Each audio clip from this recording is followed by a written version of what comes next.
Welcome to the Sunday, August 6th edition of the PFF Forecast. We are down a man today, but we got a deep bench. So it's just Judah and I breaking down. We're doing our last division betting preview. We're doing the NFC West. It's going to be a good one. We've obviously got the Niners, the Seahawks, some sneaky cases around the Cardinals and how we might bet the Rams. It'd be a great podcast. Let's rock.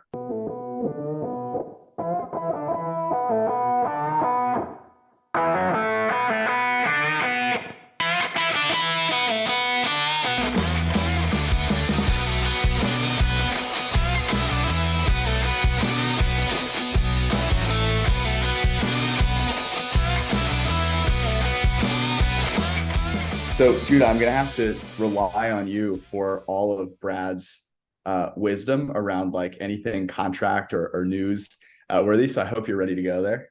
Oh man, yeah, that's we'll miss Brad here. George, I thought you were the contract master. Yeah, that's right. We'll figure it out. I'll channel. The good news is that my strong facial hair represents Brad on this podcast, right? So it's like Brad is here with us, little piece of him. And he won't be here to grade my transitions into the ad reads that we do, unfortunately. But before we get started, reminder for everybody out there: if you're new to the PFF Forecast, and we love you, whether you're new or you're a longtime member of the printing press, we are just a few weeks away from the NFL season getting started, which means that joining the PFF Printing Press Discord is a must. It's great that we are able to do the podcast. We do on Sunday nights right after football, and then of course on Wednesday evenings. We talk about a lot of things that come up in those episodes. But during the week, there's a lot of stuff that breaks, a lot of bets that become valuable, and it's a great place to get all of those. And it's a really good community. A lot of really sharp bettors, of course, including Judah, Brad, and not a sharp bettor, but myself as well.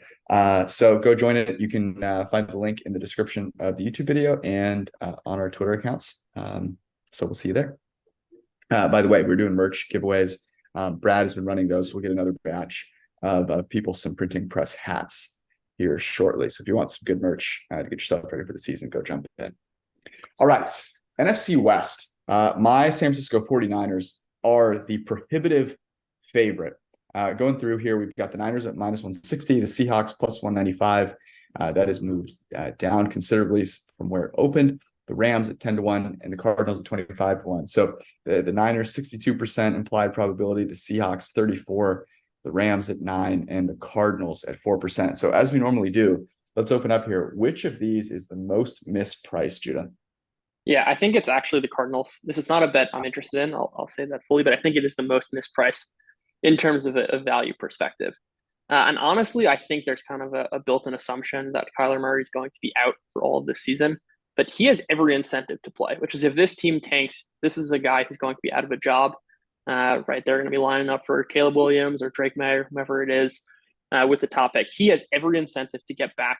And even if they are bad, to kind of play and get back as soon as possible to earn his next job. Then you kind of look at the situation. It's like, look at the landscape of the NFC, especially even the NFC West. I mean, the Rams have question marks basically everywhere except for Aaron Donald, Matthew Stafford, and Cooper Kupp. The Seahawks are going to be in some ways relying on Geno Smith. And I think Kyler Murray is probably the best quarterback in the division, which is at 25-1, not something you're going to find very often. Yes, the defense is bad. I also think the situation is not properly accounted for, especially on the offensive coordinator side of the ball. Kyler Murray has led the league by far in passes thrown into perfect coverage at about 45%. That's like 8% higher than league average. And those are plays essentially where you're doomed.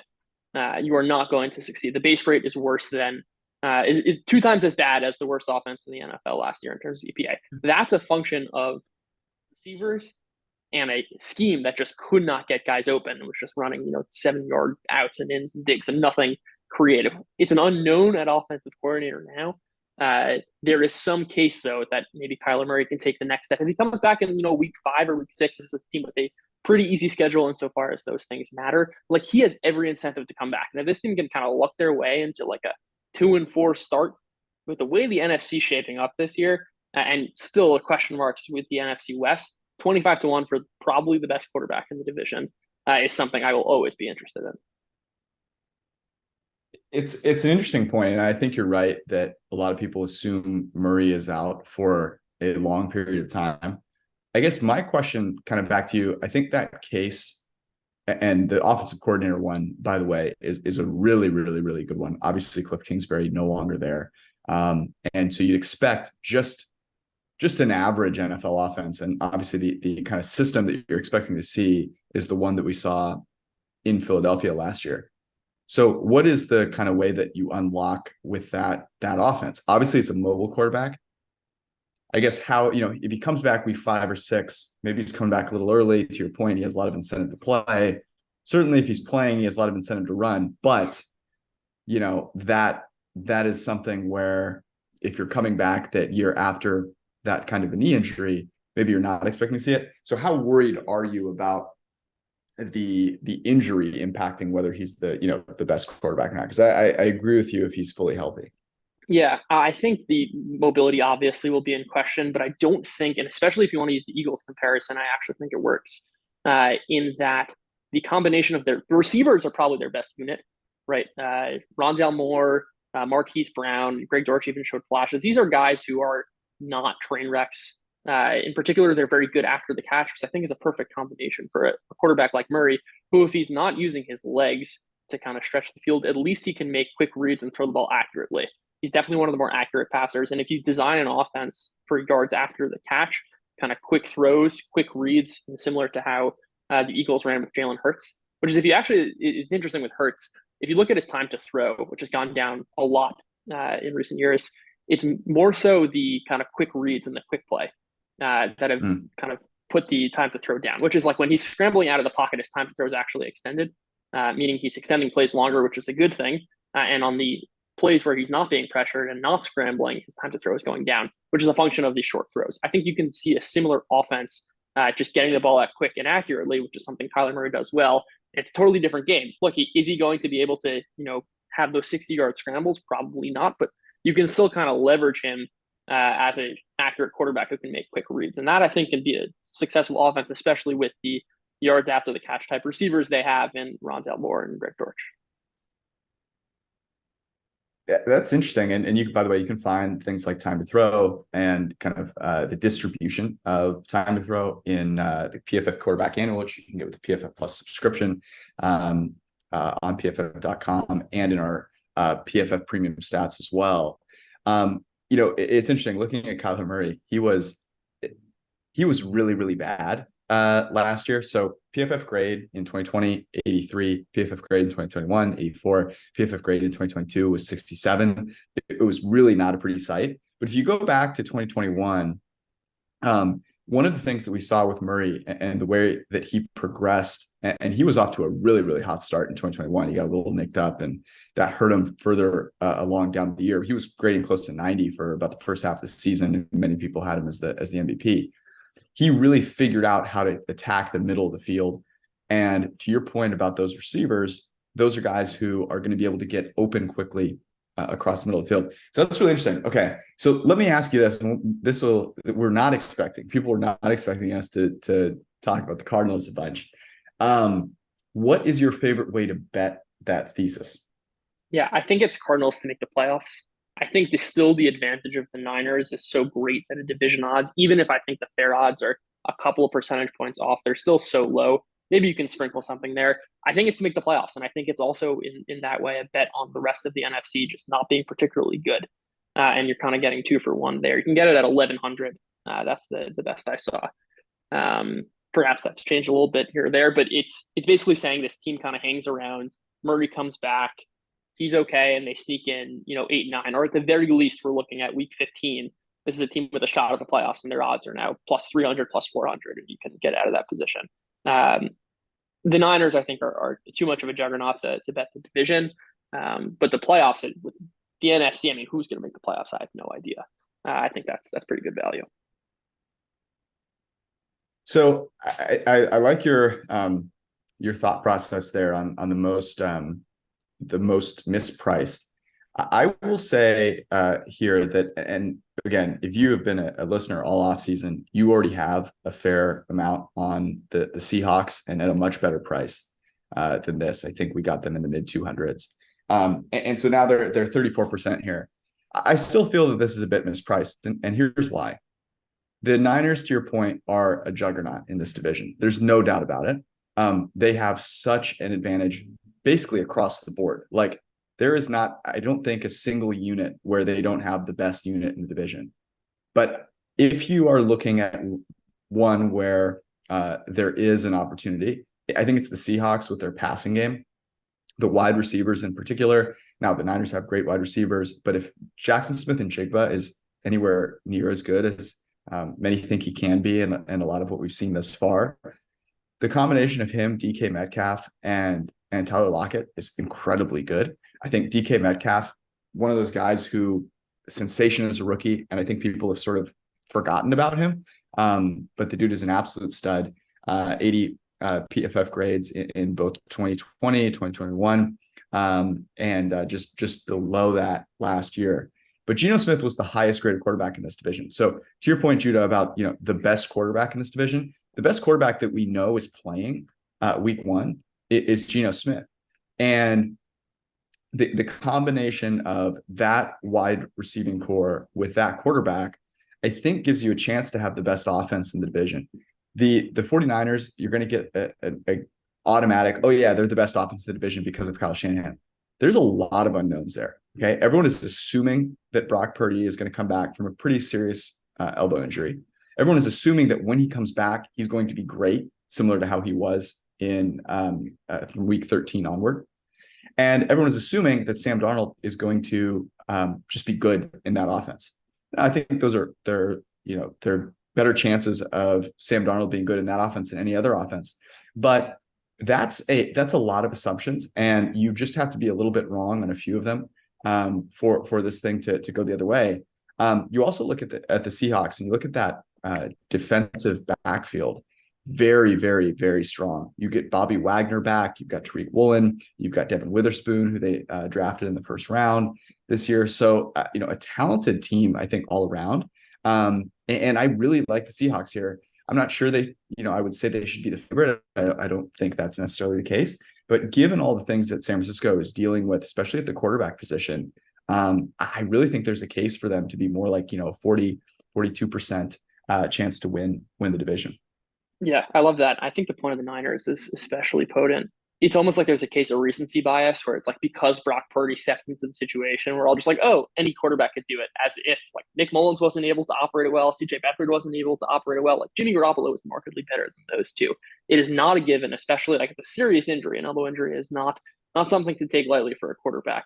There's no telling kind of how that quarterback position will play out, especially when we're talking about different distributions. Yes, it's higher, the base rate, certainly, but it's not a given, I think, to your point. The other part I mentioned on the Seahawks, and this is why I love the Geno Smith to lead the NFL in passing, 30-1.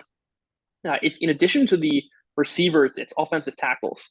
They've got two promising young tackles, and Timo's done a bunch of work over the years about the development curves of tackles. Rookie offensive tackles are not expected to be good in their first years. That's not something we normally see.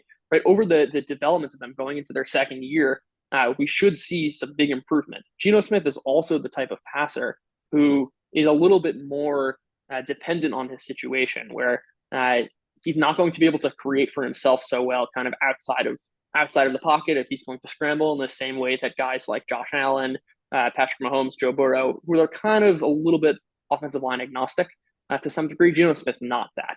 So if you elevate the expectation of the blocking in addition to those receivers, you can really start to unleash a dynamic offense. The Geno thing as well, like there's, that assumption that we talked about with Kyler Murray. I believe there's an assumption that what we saw last year with Geno wasn't totally real. And not only do I think it's real, but I think there's a legit chance that receiving core, I can't underscore it enough. Like we've seen so many rookie receivers come in and be really, really good. By the way, we've seen a lot of those guys come in from Ohio State and be really, really good. We talk about the quarterbacks all the time. We see these guys from Ohio State come in. They are really good. And the combination of JSN and DK Metcalf is you could see, I think, Geno, to your point, like I think you could see him get better. I love that 30-1 bet. I'll tell you what my favorite Seahawks bet, other than that one, is in terms of betting this thesis in just a second. Before we do, though, DraftKings Sportsbook. There's only a few days left for you to take advantage of the PFF promo code for the largest best ball tournament in history. That's on DraftKings. It is the DraftKings Best Ball Tournament. $10 million in guaranteed cash prizes. That's right, 10 million. Make your entry into the draft today. Use promo code PFF and get your first entry back in DK dollars. It's very, very simple. If you're new to best ball, although I think we have a pretty sophisticated group of listeners here, members of the printing press will know what best ball is.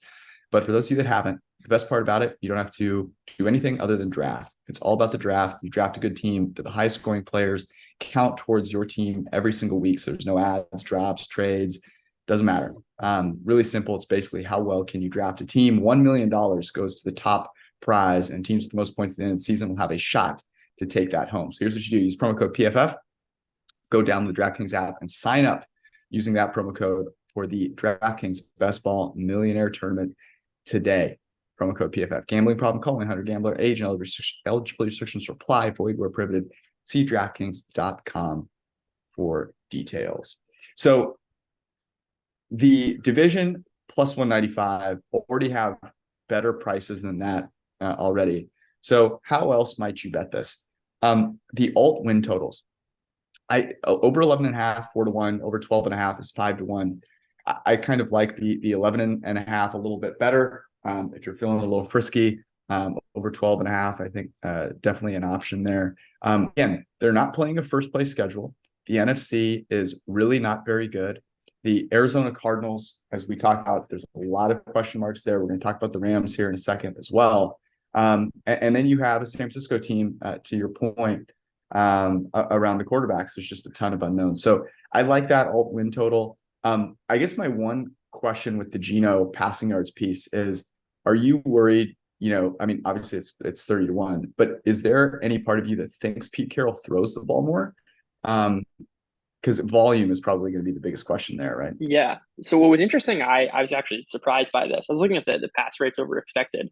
The Seahawks were like 7th, and actually as the season progressed, it kind of increased. I think as Pete Carroll was more comfortable giving Geno the ball. It's a little bit. It's a little bit concerning to me that they still drafted a running back. I would have been really all over this if they let Rashad Penny walk and kind of just like didn't sign or draft any other running backs, but not really. I think we've seen even in 2020, they did let Russ cook. I think when the quarterback is playing well, I'm not really concerned. Like the data kind of suggests that Pete Carroll will let the Seahawks quarterback, whoever that is, if they're having success, unleash the ball. I'm not particularly worried, especially given the running back injuries. If that factors in, on the edges here or there. The Zach Charbonnet pick, and I think both he and Kenneth Walker are a little dinged up. So maybe that comes into play. I also think the point. So I was trying to think about like what's the how do you kind of steel man the case for Geno Smith, letting him cook. And I actually think one of the reasons for that is actually not the running back or the wide receivers, but to what you mentioned earlier, the offensive line. If you have confidence in your tackles holding up, then you can do more of, I think, in Pete's mind, the straight up, just run up to the ball, hike it, and throw the ball, as opposed to having to mix in the runs. I think in his mind, where it slows down the defensive line and kind of does all these things. So if you have a little more faith in both of those tackles, and that's not something that you really had with Russ, obviously there's a lot of question marks, and we've talked about the Broncos quite a bit. So I think you can make that case that they have confidence, but I did not know that they were 7th in pass rate over expected. Let's talk a little bit about the Niners, since we just mentioned them and this quarterback situation. I guess there's two questions here. One is, do you believe that Sam Darnold can be, how good of a quarterback can he be with Kyle Shanahan? And then kind of secondarily, like, is the Brock Purdy thing kind of, like what would your expectations be for Brock Purdy if he came back? Like, do you think that there's data that suggests, oh, this thing's kind of for real? Or is it, we saw like a lot of good breaks and, some things that worked out for him, but probably over the course of the season, that's not going to look so good. Yeah, I'll start with the second one on Purdy. There are some statistics which, whether or not it's propped up by Shanahan, it kind of doesn't really matter because he's in the situation with Shanahan and the same receivers. This is a guy who, first off, in terms of his total accuracy, was number 3 in the NFL last year, just behind Tom Brady and Dak Prescott, and also threw to open receivers, which at the base rate of throwing to open receivers, again, would be the best offense in the NFL relative to everyone else, which would be kind of middling passing rates. He threw to open receivers, I believe, at the number 1 clip in the NFL last year, which is particularly striking because rookie quarterbacks historically really, really struggle in that area. And actually, the one part of kind of quarterback development that is linear is that basically everyone, even if you're Patrick Mahomes, gets way better from year 1 to year 2 to year 3 in finding open receivers. That is definitely a data point, which is very much in favor of Purdy. The other thing is, and this is especially true relative to Jimmy Garoppolo, is that his ability to create outside of pressure, meaning he's a better scrambler. And when Jimmy Garoppolo was under pressure, or when he scrambled out of the pocket, even not under pressure, his EPA has been like negative 0.7, negative 0.35 disasters. And Brock Purdy's been a lot closer to league average there. He's essentially Jimmy Garoppolo in his ability to find open receivers. He's just as accurate, but he also has the ability to scramble. The other concerning piece here is that his turnover-worthy plays were extremely high. And the ratio of kind of big-time throws to turnover-worthy plays, big-time throws are obviously less stable than turnover-worthy plays, was not exactly where you'd like to see for a young quarterback. His turnover-worthy play percentage was 4.3%. His big-time throws 1.8. Jimmy Garoppolo has been kind of the reverse over the years. So there is some concern, obviously, aside from the injury, aside from the small sample, which I think goes without saying, there's some concern that maybe he got a little bit lucky. There'll be more turnovers this year and not as many kind of huge throws which thread the needle to get a guy some, we've seen that trademark throw to, George Kittle over the middle, which goes for a 60-yard touchdown after the catch. Kind of fewer of those and more turnovers would definitely concern me, though the traits and intangibles, whatever, if it's Brock Purdy or whether it's Kyle Shanahan, that ability to find the open man and throw it accurately, also really avoid tight windows. He's by far the quarterback who threw least to tight windows. Those are definitely signs of success. But the injury kind of throws everything into question there also. Yeah, before you get to the Sam Darnold thing, just on Brock Purdy here, all of the things that you just said, we're going to be points I'd made. By the way, you can get all of this data on PFF in the quarterback annual and in the premium stats database, as I mentioned. The thing that's really striking, and this is also from the quarterback annual, shout out to Ben Lindsay who puts that together, is that on 0 graded throws. So what is a 0 graded throw? At PFF, we grade from -2 to +2 in increments of 0.5. A 0 graded throw is basically, in general, a short throw that, it's not, it's expected. It's the quarterback doing what you would expect any NFL starting quarterback to do, right? So, it's, by and large accurate, but it's a short throw. So like you're expecting any quarterback to make a 5-yard throw accurately. And you're also not expecting like a huge amount of reward for those throws, obviously. Guess who the 2 quarterbacks were in the NFL that led in this statistic, which is yards per attempt on 0 graded throws? Jimmy G at over 7 yards per 0 graded throw. And then Brock Purdy at 6.6. And they were 2 out in front. No one else over 6 yards per attempt. So this kind of dovetails into, I think, what we're just about to talk about, which is Sam Darnold. And that is to say that, yeah, I do think, a large part of me believes that if you throw Sam Darnold in there, just like we did with Nick Mullins, just like we did with Jimmy G, just like we did with Brock Purdy, that there's no reason to believe that he can't be solid. Now, I think for both these guys, the question becomes, could they win in the playoffs or in a big game when the pressure is on the line? Who knows?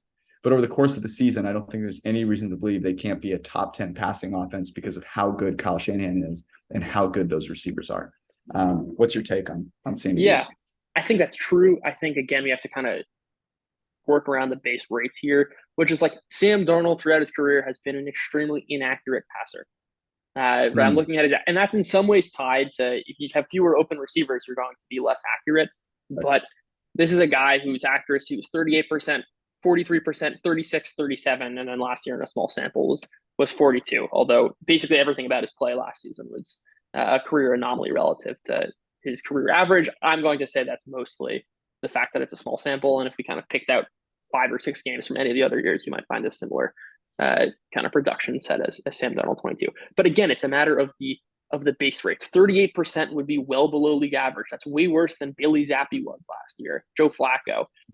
Do I think Shanahan can get it better? Absolutely. Do I think it will be as good as Purdy or Garoppolo, who were near the top of the league in 47% or 50%? No, I don't.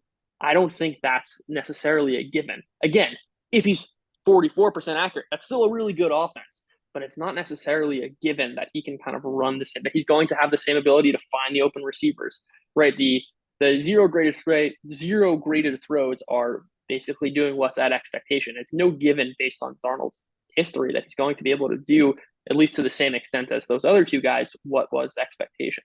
Again, all of it, the base rates are just so high in a Kyle Shanahan offense, but it's not a given that it'll be the same level of production as the others.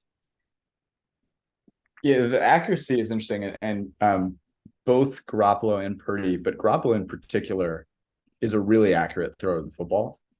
His issues, obviously, as you throw the ball further downfield, kind of begin to exacerbate. But he is a super accurate thrower of the football. The interesting thing about Sam Darnold is not too dissimilar, actually, to Geno Smith. It's like the situations that he was in were bottom 5 situations basically every single year of his career. And now you might say that this is probably the number 1 situation in the NFL to be in. So this will be a true test. The thing with Sam Darnold, I don't think is in question, is the talent. Interestingly, with just about every 49ers quarterback, the thing that's in question is the talent, right? Like the talent of Brock Purdy, the talent of Jimmy G, Nick Mullins, you kind of name it. The talent is in question. What is also funny about that is the one talented quarterback that the Niners have had is Trey Lance, and he was a complete dumpster fire. So, it remains to be seen what happens there. Let me ask you this. What's your favorite way to bet the 49ers? What are your 49ers bets do you like? Ooh, honestly, I think they're kind of priced at expectation. And obviously you're not even going to get really markets on props because there's so much uncertainty with the quarterbacks. I think they're kind of priced right. I'll be looking early in the season to kind of get some reads. Who's playing quarterback? I think that the market is going to price in that there's like San Francisco QB1. It doesn't matter if it's Purdy. It doesn't matter if it's Darnold. Maybe it doesn't even matter if it's Lance. And I'm going to say I think Purdy will be kind of the upgrade there. So I'll be looking at spreads early in the season if they're pricing in what I think is Brock Purdy and really it's Sam Darnold or Trey Lance. There's no real future. It's just because there's so much uncertainty, both in the markets and also just who's actually playing quarterback. I'd rather kind of stay away. But early in the season, if they're kind of pressing in one number, no matter who's quarterback, that's definitely something I'll look to take advantage of. Yeah, I agree with you. I think a lot of them are pretty well priced. There's one in particular that I really like. Let me ask you this question. Which receiver are you most worried about on passing plays that the Niners have? Ooh, it's such a tough question. I think it's Deebo Samuel, just because the value of explosive touchdowns are so paramount to success in the NFL. And if that guy has the ball in his hands, he can score from absolutely anywhere. Yeah, I think that's fair. I think the thing that you noticed last year, if you watched this team, is that Deebo is a lot more reliant on and is a huge component of why that stat that I just mentioned, 0 graded throws and the yards on those, because he takes those and does a lot with them. But again, it requires, him to do a lot with them. Brandon Ayuk gets open, and last year was really a coming out party for him. He had over 1,000 yards. His player prop is at 750 and a half, I believe. Let me check that. 775 and a half. Deebo's is at 725 and a half. Brandon Ayuk, and he was Brock Purdy's favorite target last year, the most targeted receiver on the team last year. he has been really dynamite from a route running perspective. And the thing that I think is underappreciated about Ayuk is what a yards after the catch monster he is. He was at Arizona State. That was one of the reasons that Kyle Shanahan drafted him. He led his draft class in yards after the catch, and also is a phenomenal route runner. So I really like Ayuk as kind of cementing himself as kind of the number one receiving threat. I know that Debo is, the kind of flashier player. You can line him up in the backfield, all those things. But I think as a receiver, Brandon Ayuk is the better player, and the PFF grades would kind of back that up. Last year, you look at Debo Samuel receiving grade of just 76.8, and you look at Brandon Ayuk, and I think what's also interesting here is what he does in the red zone. I think you can make a case that he is their kind of most dynamic player as well in the red zone in those tight areas. But had a receiving grade of 81 last year. Kind of cemented himself, I think, as the best receiver on that team. So I do like that bet. I think you could make a case as well for like an alt under, if you want to bet against the quarterbacks. I won't do that just because of Kyle Shanahan, but I think you could also consider that. I've got one after looking. I thought these odds would be a lot shorter. Brock Purdy is 80-1 to lead the NFL in passing touchdowns. So I think this runs with the kind of Brock Purdy's going to start from week one. And the reason I love this is despite Brock Purdy having a very high turnover worthy play percentage, this is actually kind of jarring considering he was the best quarterback in the NFL by far throwing into tight windows in the red zone. What are you doing? You're throwing into tight windows. And this is also kind of a bet on just like the Niners offense is going to be good. If the Niners offense is going to be good, that means they're going to be scoring touchdowns. You can kind of variance your way into whether it's rushing or passing, doesn't really matter. But especially if he can kind of take that leap and maybe he gets a little bit better in year two. If you're attached to such a dynamic offense at 80-1, I think that's definitely in play just by virtue of accuracy and leading a Kyle Shanahan offense. That's the right tail I would take. Didn't he lead the league in passing touchdowns from week 13 on? He had a ridiculous number of passing touchdowns. I do know that. Like, he had more than 3 in some ridiculous number of consecutive games. There you go. Yeah. So there you have it. Okay. We will talk about the Rams. There are a few Rams out there, like 3 or 4 Rams fans out there. And so we want to make sure that we hit on them. Before we do, Fabric by Gerber Life. If you are a parent and your child is probably one of your top priorities, I would hope. You want to see them chase their dreams, maybe become an NFL player one day. You never know. Whatever it is, you want to make sure that they can thrive and that they are safe and that you are protecting them from all the unpredictable bad things that can happen in the world today. And so a good way to do that is buy Fabric with Gerber Life and getting term life insurance that you can trust. Now, that usually sounds like something that'll take forever and ever and be really annoying. And the great thing is with Fabric, it's really, really easy. It's all digital. You just open up your phone, and 10 minutes, you can have a term life insurance policy that you feel really, really good about. All you have to do is go to meet, MEET, fabric.com/forecast, FORECAST. That's MEET, fabric, fabric.com/forecast. And you can apply in just minutes right there on your phone. You go from start to covered in less than 10 minutes. You can kick back, relax, and watch some football, knowing that your family is going to be just fine. Policies are issued by Western Southern Life Insurance Company, not available in certain states. Prices subject to underwriting and health questions. Okay, the Rams. I made the case, Judah, that the Rams should tank.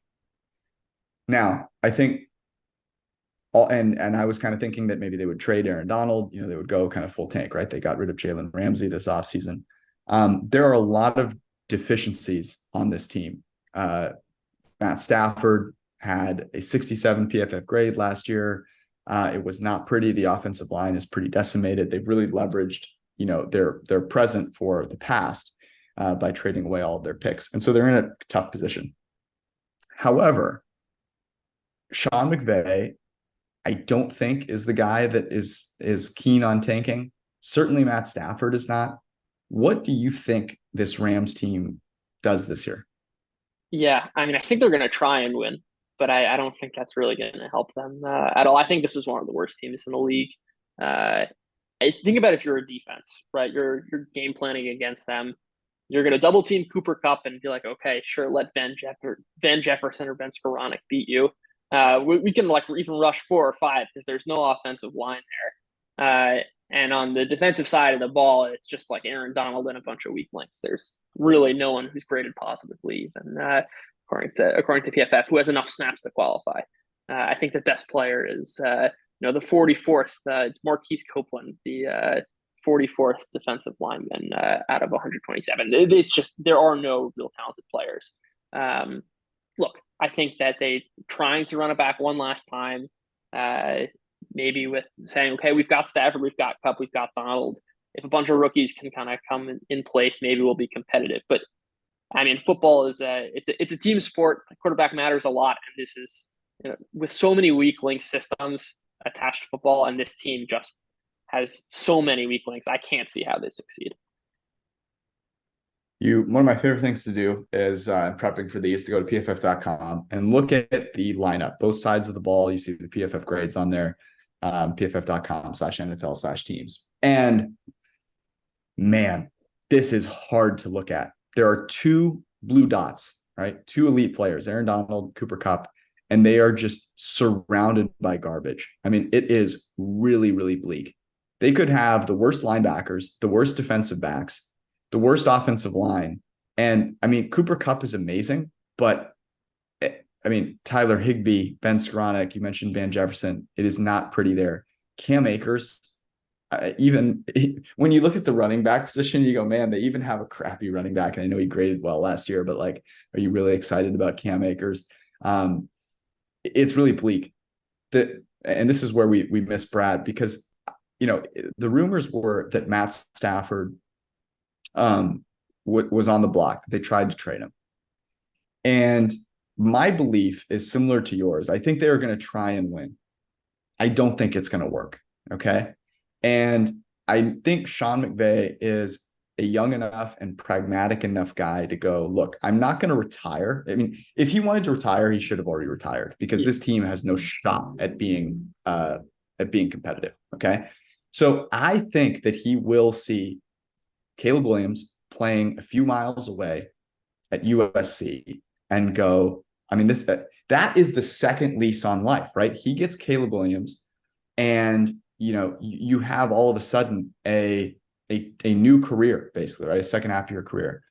And I think it really comes down to, can they trade Matt Stafford? Is there a team out there that suffers an injury at quarterback, or doesn't have a quarterback and all of a sudden, starts playing well, and they decide they want to trade for a quarterback that can make this happen? And I think that is a very likely path. So I actually do believe that the tank is still in play, not with the team they currently have, but with the team where, they do trade Matt Stafford, because it's just not working out. Is there a team that comes to mind for you that could make that happen? Ooh, I mean, if you see a team like even the Bucks get off to a surprising good start, they've got a fairly easy schedule. I think that's definitely an under the radar one. I think many of the NFC teams are just going to be viable by virtue of the conference being so weak. But I mean, the Falcons for sure. If Desmond Ridder's not, if Desmond Ridder, but I don't. It's hard to say, because it's a combo of a lot of young quarterbacks. Like the Packers aren't going to give up on Jordan Love, I don't think. The Panthers are rolling with Bryce Young. The Seahawks are going to be rolling with Geno Smith and their guy. The Giants just locked up Daniel Jones. Maybe Washington. It doesn't seem like the team who's going to be willing to kind of sacrifice future talent for this year. I don't think any team for the AFC comes to mind. That conference is absolutely loaded. I don't think anyone's going to say, "Oh, if only we got Matthew Stafford, that'll put us over the top." I guess if Tua goes down, it's possible. The Falcons, I think the Bucs are an interesting call. We talked about the talent that they still have.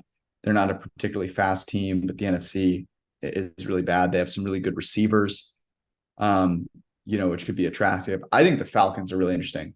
They should not be tied to Desmond Ridder based on the draft capital they spent on him, and he was abysmal.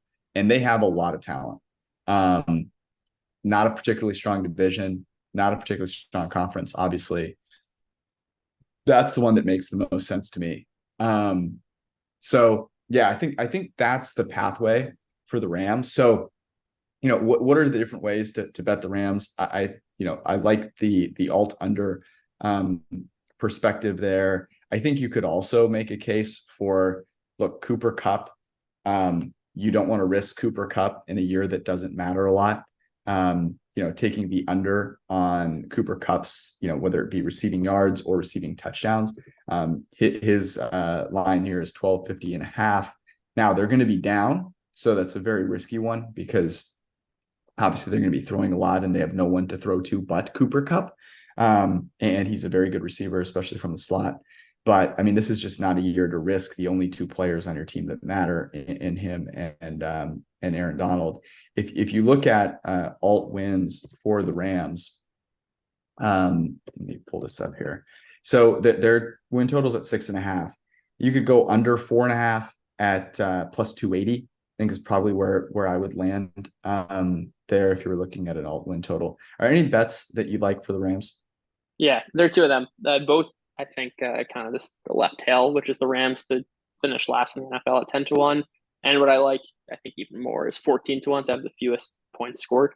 Even though they're passing by, they're going to be passing from behind. That didn't stop them last year. We had an absolutely abysmal offense. They still couldn't put up any points, even throwing in garbage time. I think they're going to be trying to win, but to your point, Sean McVay didn't sign up just for this year to try and want it back one more time. He looked at the roster. They knew what they were doing. They traded Jalen Ramsey. All the signs point to them going through some semi kind of rebuild. I think they look at the state of the NFC and say, okay, maybe we can kind of sneak it out.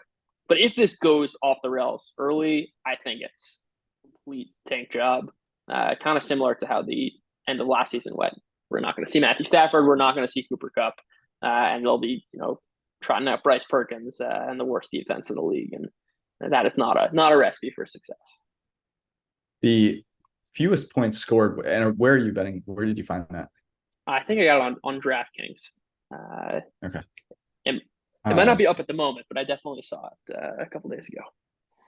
I like that one quite a bit. Obviously, especially with the Stafford thing, but additionally, in that division, I think we talked about the Seahawks and all the talent they have on defense. Obviously, the Niners have a really stout defense as well. So, they're going to have 4 games against plus defenses in their own division, which helps quite a bit. Some of the other kind of, really mediocre teams don't quite have that kind of strength in the division. You think about, the Texans, come to mind, obviously. Now, the Cardinals are right there as well. I think the interesting thing about the Cardinals is, they could very well have a huge advantage at quarterback for a long period of time this season whenever Kyler comes back. So that makes a lot of sense. All right. I think we've actually done a nice job of hitting on all these teams. Are there any other bets with the NFC West that we need to get to before we hit out of here? No, I don't think so. I mean, we gave out all those Seahawks winners early in the offseason. Any Cardinals bullish take, I'm here for. I think alt overs make sense. We didn't mention that, but even if Kyler comes back, and even if the team isn't that good and he's back, the market is currently pricing them, as Colt McCoy show, getting over 5.5, over 6.5. Not much needs to go right with Kyler at quarterback for those to hit. It's going to be a very interesting year. The Cardinals are, going to be a really interesting team to watch this year, especially with the way that Monty Ossenfort handled the draft, which I thought was, and everyone obviously thought was remarkable. They've set themselves up really, really well in the future. So, from a Cardinals franchise perspective, Kyler Murray playing really well helps and hurts them. Yeah. I don't know what they want from Kyler Murray. Like, what are the Bidwells hoping happens? Like, are they hoping he comes back and he's really good? Because guess what? You're paying him a crap ton of money, and then do you really have a team that can compete with him? I think you've seen probably not. But at the same time, you've had Cliff Kingsbury. Like, there's a lot of reason to believe he can be better with a different quarterback. With a different coach. I do believe when push comes to shove that Kyler Murray won't be an Arizona Cardinal next year. I think he'll be somewhere else. And I think that, they try very, very hard to get Caleb Williams. But to your point, I think it could be a real race with the Los Angeles Rams. So that'll be this will be a really interesting division because you've got two teams that I think believe they can win it all, and two teams who should be winning a different prize. That was our podcast. We will be back with you on Wednesday evening. Prayers up and best wishes to our buddy Brad. We hopefully will have him back on Wednesday. And we will see you then. Love you all. Peace.